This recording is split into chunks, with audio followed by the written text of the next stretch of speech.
นาดน้ำตาล่วงหล่นคิดถึงหน้ามนไอจนน้องจริงทำเสอจริงตีตัวห่างปล่อยอายผิดหวังดังเคยจริงวอนน้องเจ้านี่เอ้ยก่อนเฮาเคยได้อยู่คู่กันได้อยู่เมืองหลวงนครกวางใหญ่คงสุขสมใจลืมอายแล้วบ่ตาหวานจึงบอกกับตา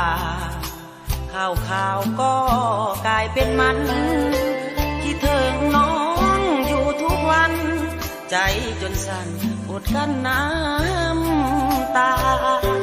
นั่งอยู่เที่ยงนาคิดเห็นหน้ายามห่วมกันแต่แล้วน้องมา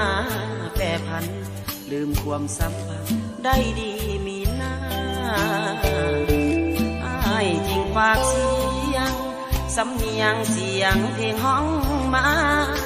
ให้น้องจงคิดเสียว่า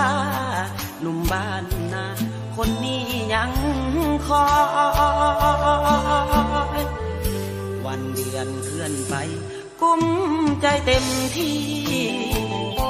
แต่แล้วคนดีบ่มีแม่นแต่จดหมายจึงลืมรักเก่าสองเฮาครั้งก่อนหรือได้ดีมีหาคนใหม่ปล่อยให้อายนี่มันตายเอง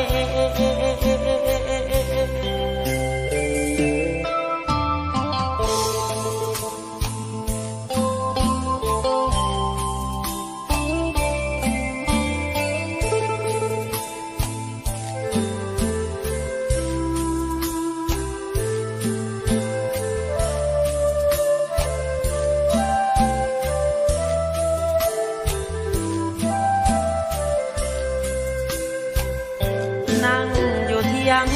นาคิดเห็นหน้ายามห่วมหากันแต่แล้วน้องมาแปรผันลืมความสำคัญได้ดีมีหน้า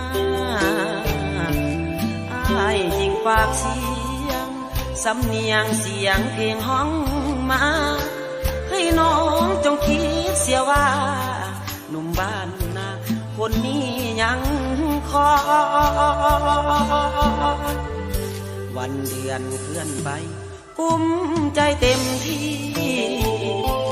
แต่แล้วคนดีบ่มีแม่นแต่จดหมาย